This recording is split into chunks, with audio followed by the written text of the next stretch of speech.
때는 선조 19년에 일어난 괴이한 사건에 관한 이야기다. 관직을 가지고 있던 외암 김훈의 집에 가축과 종들에게 잇따라 의문의 죽음이 발생하고 그의 노모는 귀신의 씨인 듯 알 수 없는 말을 하는 망령이 났다.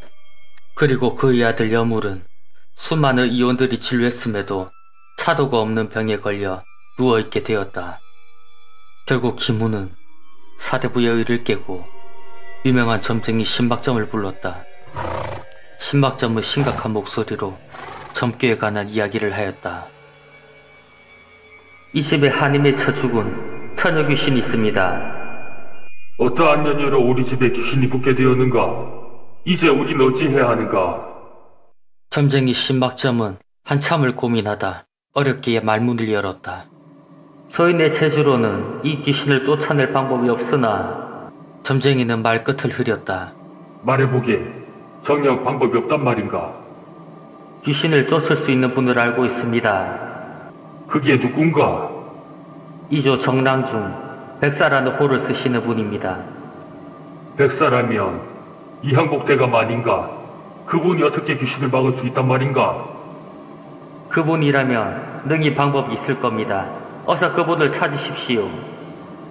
김훈은 반신반의했지만 사람을 시켜 이조 정랑을 불렀다. 저녁 노을이 질 무렵 백사 이항복이 도착했다.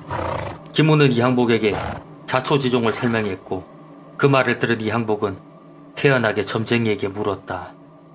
그럼 내가 어떻게 하면 되겠는가? 점쟁이 신박점은 대답하였다.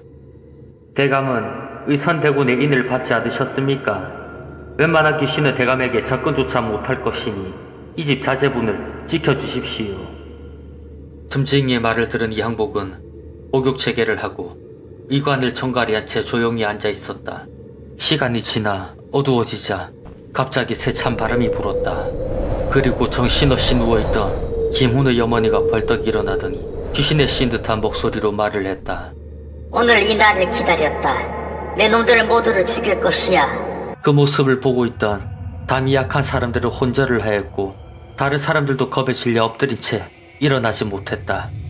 귀신 들린 노파가 여물의 곁으로 가는 순간 이항복을 보고 뒷걸음질 쳤다. 내 놈 뭐 하는 놈이냐? 썩 비키거라. 귀신 들린 노모가 고함을 질렀으나 이항복은 태연히 지켜보고 있었다. 그러자 노파는 벽에 걸린 검을 들어 이항복에게 휘둘렀다. 비키지 않으면 이걸로 네 놈을 찢어 죽이겠다. 그러나 이항복은 물러나지 않고 제망매가를 불렀다.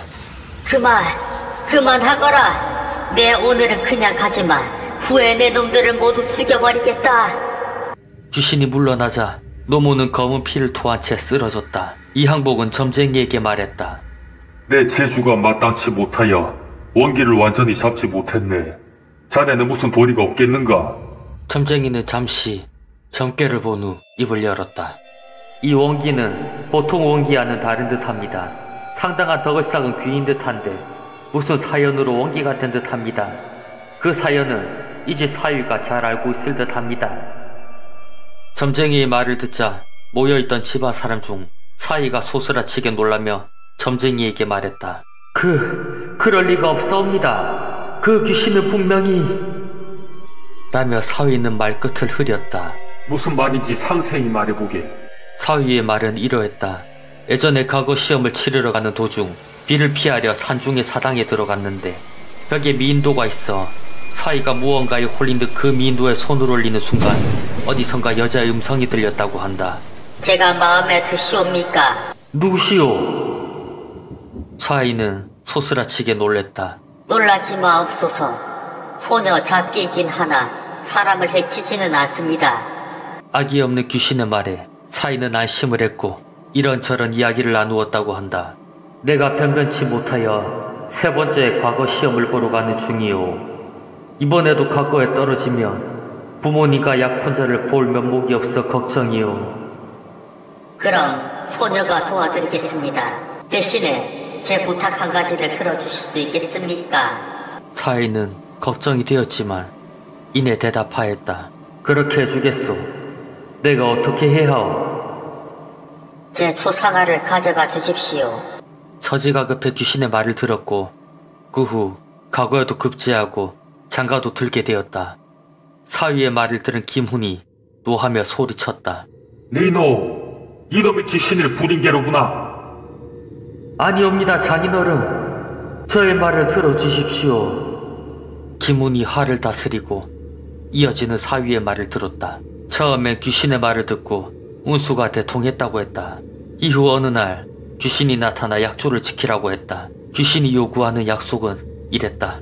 사람을 죽게 할 테니 저와 영혼 결혼식을 올려주십시오. 노기를 띠며 김훈이 화를 내며 물었다. 그래서 이 지경이 되었는가? 도저히 안 될 말이라 귀신을 죽게 하는 박쥐고기를 귀신한테 먹였습니다. 이내 귀신이 토하고 사라졌기에 전 귀신이 죽은 줄 알았습니다. 사위의 말을 듣고 점쟁이가 초상화에 대해 물었다. 점쟁이 말에 사위는 초상화를 가지고 왔고 그 초상화를 점쟁이가 보며 이야기했다. 아직까지 귀신에게 홀려꾸려 초상화를 보니 원래 원기는 아닌 듯하나 죽을 뻔했던 원한 때문에 악기가 된 듯합니다. 귀신은 박쥐고기를 먹으면 죽기 마련인데 누군가 귀신을 치료한 듯합니다. 누가 귀신을 치료할 수 있단 말인가? 김훈의 질문에 점쟁이는 깊은 한숨을 쉬며 말했다. 앞으로 나라에 큰 난리가 날 것입니다. 그때 큰 역할을 할 사람들이 있어옵니다. 그중 한 명이라면 귀신을 치료할 수 있습니다. 그게 누군가? 점쟁이는 고개를 들며 어렵게 말을 이어갔다.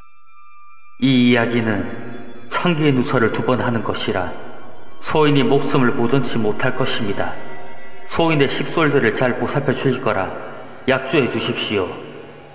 김훈이 약속하자 점쟁이는 2번 절하고 피를 토하며 얘기했다. 내 유언 허준을 부르십시오. 이내 쓰러진 점쟁이는 그 자리에서 죽음을 맞이했다. 김훈은 그의 아들을 살리기 위해 허준을 불렀다. 허준이 당도하자 이항복이 허준에게 귀신을 치료한 적 없냐고 물었고 허준은 놀라며 지난 일을 설명했다. 어느 날 허준이 자고 있을 때였다. 갑자기 서럽게 우는 듯한 소리가 들렸고 허준은 잠에서 깨 문을 열었다. 아무것도 없는 허공에서 피가 떨어지고 있었다고 한다. 허준은 잠시 놀랐으나 곧 정신을 차리고 소리를 쳤다고 한다. 거기 누구 있는가? 놀라지 마십시오. 저는 작기 이혼 때 박쥐고기를 먹었습니다.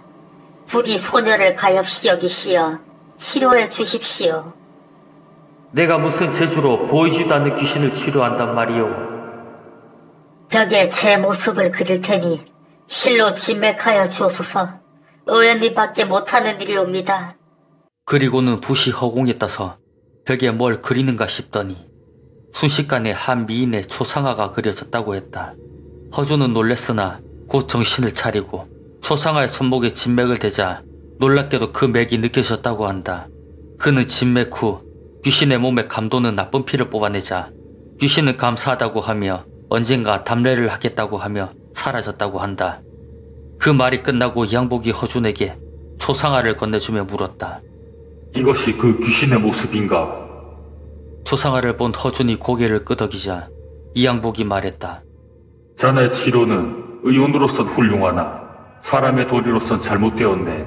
벌써 죄 없는 사람만 죽어나가게 되었네. 이 귀신을 물리칠 수 있도록 도와주시게. 허준이 침통한 표정으로 고개 숙여 대답했다. 그 후 시간이 흘러 밤이 되자 쑥대처럼 멍크러진 긴 머리에 시퍼런 칼을 든 원기가 그 모습을 드러냈다. 눈은 뒤집혀지고 입안에서 원한에 찬 괴성이 흘러나왔다. 내 오늘은 너희들을 모조리 죽여주마. 귀신이 칼을 휘두르는 순간 허준이 소리쳤다. 그만두시게. 아니, 허위원님이 어떻게 이 자리에 계시옵니까? 내 자네의 원한을 모르는 건 아니나 이렇게 사람들을 죽인다고 해서 무슨 좋은 일이 있겠는가. 부디 원한을 잊고 좋은 곳으로 가게나. 허준의 간곡한 부탁에 귀신은 칼을 놓았다.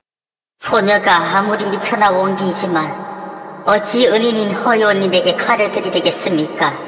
소녀가 물러날 테니 6년 후 여울님이 억울하게 죽거든 소녀와 짝을 지어주십시오. 귀신은 절을 하고 사라졌다. 그 후 김연물은 의주 목사로 있다가 서인 정철의 당으로 몰려 파옥이 되었다. 그 후 임진왜란이 일어나자 신립의 부장으로 참전하였다가 죽음을 당하니 이항복이 그의 시신을 수습해서 그를 사모하던 귀신과 영혼 결혼식을 시켜주었다고 한다.